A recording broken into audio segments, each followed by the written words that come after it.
Son günlər ölkə ərazisində müşahidə olunan qarlı hava şəraiti səbəbindən cənub bölgəsində əksər çaylarda bol sululuq müşahidə olunur. Cəlilabad rayonundan keçən Mişar çayda isə son 24 saat ərzində suyun səviyyəsi maksimum həddə yaxınlaşıb.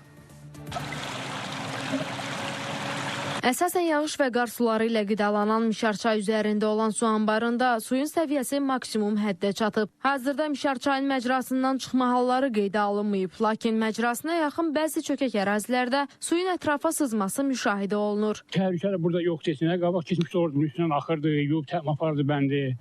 Qabaqlarda fəsad törədirdi, evləri uturdurdu, dağıdırdı. Yay aylarında tamamilə quruyan çayın məcrasından hazırda maksimum həddə su keçir. Çay boyu ərazilərdə təhlükənin qarşısını almaq məqsədi ilə qəza vəziyyətləri üçün nəzərdə tutulan örtücü kanallar artıq işə salınıb. Bütün ərazini nəzarətə götürmüşük.